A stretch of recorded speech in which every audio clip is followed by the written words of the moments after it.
Alrighty, so we're back into the kitchen. This is Oak Hill Kitchen. You know, it's a very small kitchen, nothing super different and special. It's a normal kitchen. The only difference is we work with an island, so this is custom made for us.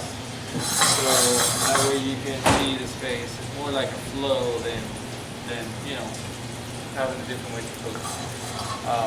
So right now what we're doing is I'm heating butter with a little bit of canola oil. And this is for the winter berries. If you haven't seen winter berries, it looks like a taro, but they're not. They can turn into flour.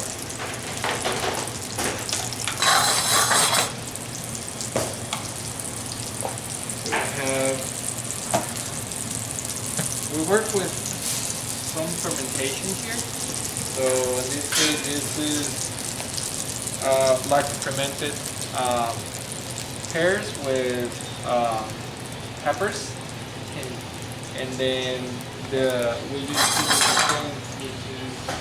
the leftovers and the liquid, and this is for flavor. Okay. So you're gonna see how that way. Okay. So when I work with shrimp, I don't like to cook at that moment. So that's it for me.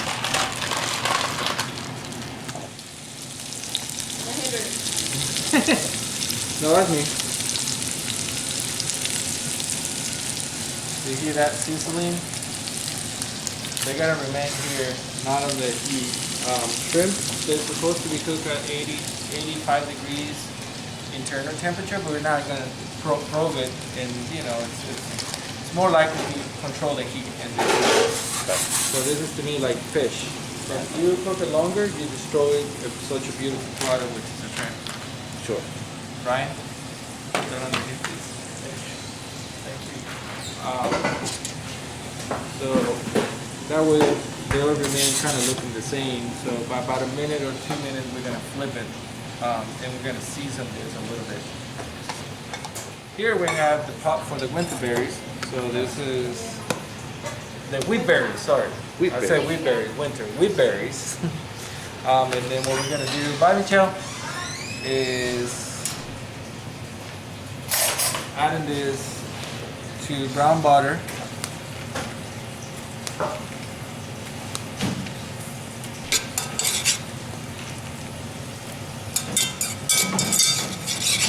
This we're gonna cook it a little bit longer. We are a very zero waste kitchen, so that means we don't throw things away. It becomes a compost, or it becomes something edible. So sometimes when we make our cheeses, we reserve the whey of cheese and we brine this. So this is heavy salted brine whey that it's fermented for at least 7 days before we use it. We use it just for flavor components. I can use the whey that comes out of the cheese making, and the way we can turn it into butter. So if you whip it, pull it down, cool, very cold, and then whip it up, you will get whey butter. And you can do the caramel, you can do all kinds of things with it. When we do that,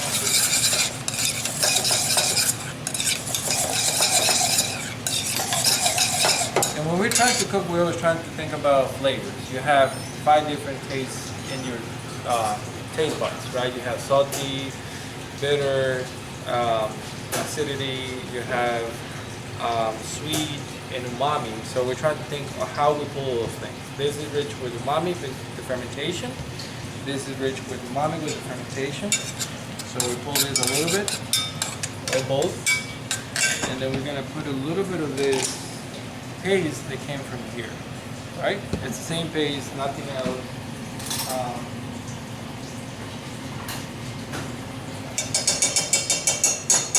And this is paired with pepper, so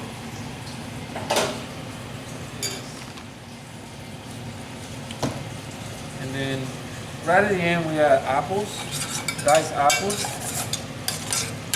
Are those fermented as well? No, Just apples. they're just getting a little brown because it's part of the oxidation that happens with apples. The oxygen react with the apple react with the oxygen, And then this is the last piece we're gonna do this. It's a little bit of apple. We mix it. We don't want to cook the apples too much. We just want to mix it. A little bit of cream. Mix it up again.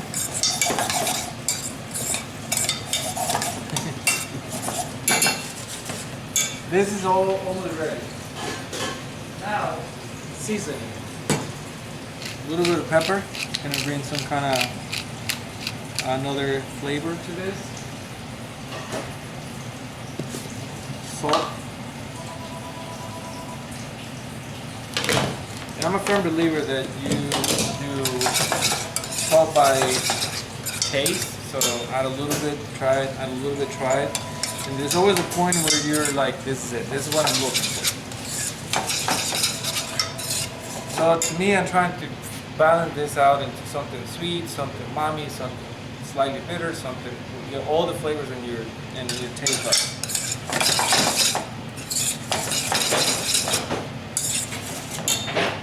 Pull this back in. And then we're going to turn these babies. And flip them back. So you see they're slightly cooked one side.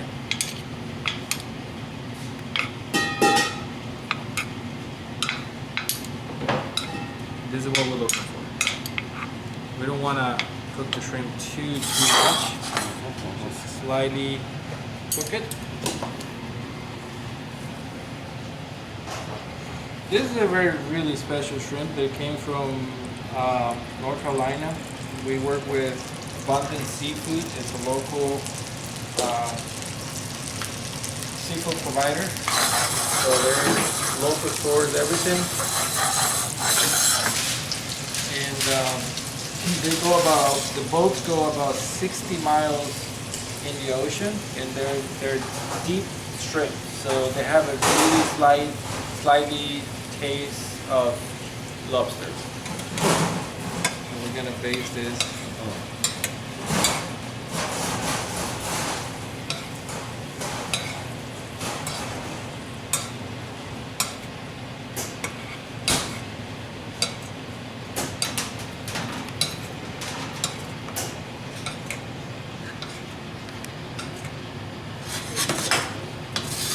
That's it.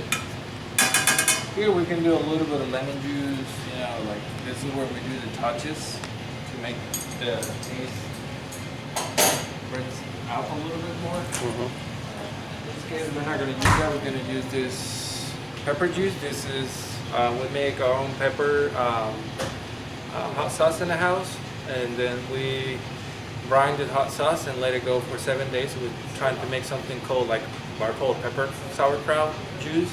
And this is fermented, so just couple drop because it's a little intense. A little bit of the same thing here.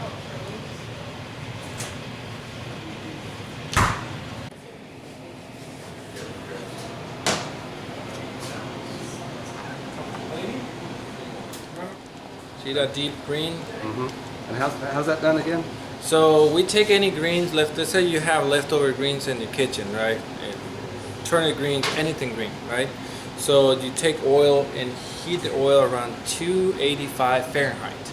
Once you get to 285 Fahrenheit, you put your greens in the blender. I always do like a cup of oil by 3 cups of greens. So it's very concentrated. So there's a lot of greens, and then you blend it for a minute. Okay. Right? So you're kind of like blanching greens in oil. Okay.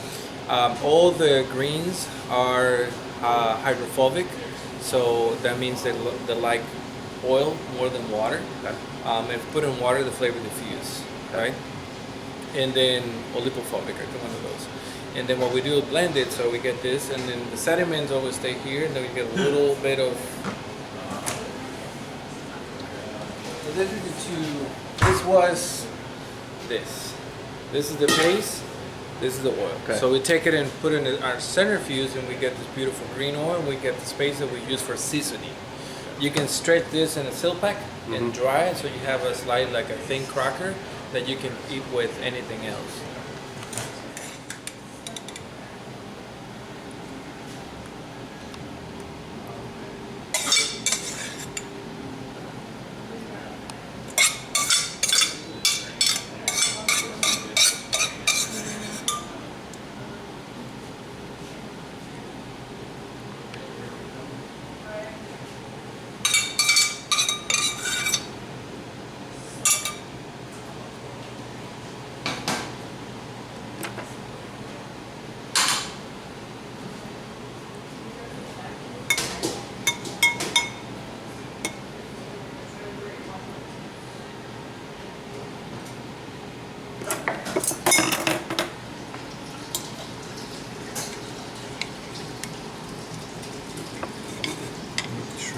nice and shiny.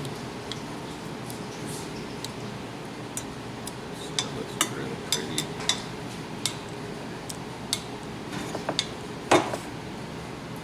Trying to arrange the shrimp.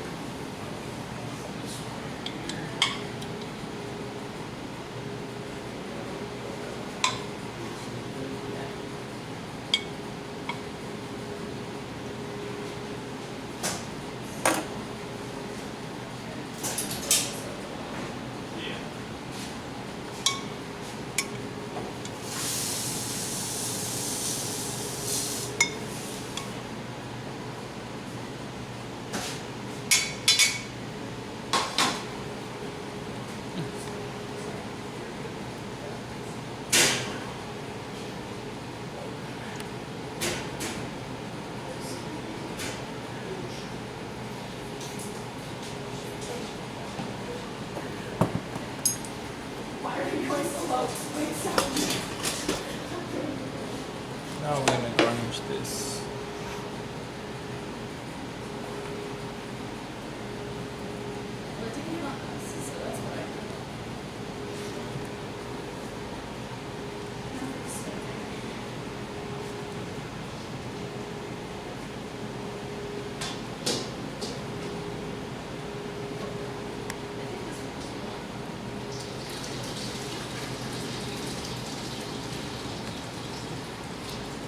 And this is fennel fronds.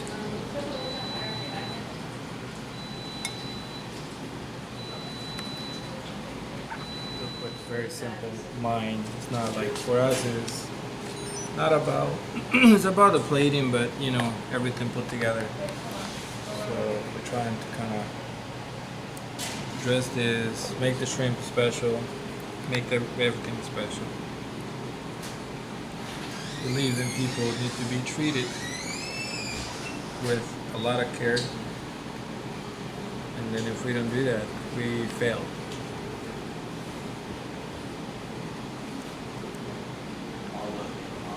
Do a little bit of greens on here.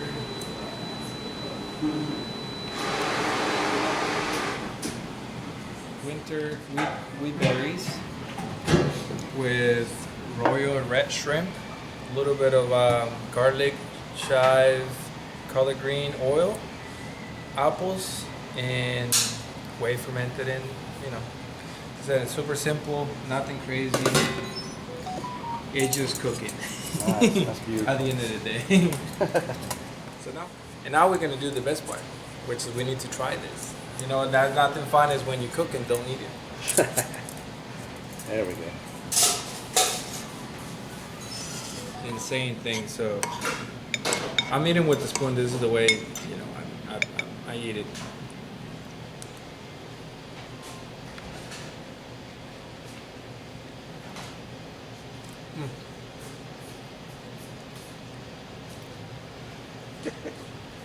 I don't think I can explain this bite, but the whole flavor component, it's just like you get cheesy, you get, you know, brine, sweet, nuttiness,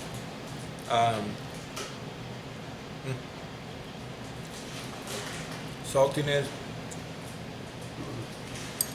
That is a complete dish. Awesome dish. And it all start with that somebody else in the kitchen, which is Maddie. Okay, I guess I am. So I asked Maddie to come up with the dish, and she was playing around with flavors, and she decided to put together with the berries. And we kind of work in the way we bounce ideas here. So she have an idea, and then we'll bounce it around, and then It's very doing communal. this. Yeah, we call the local fish on our menu, but that could be scallop, that could be shrimp, and then they'll play around. Thank you, Maddie.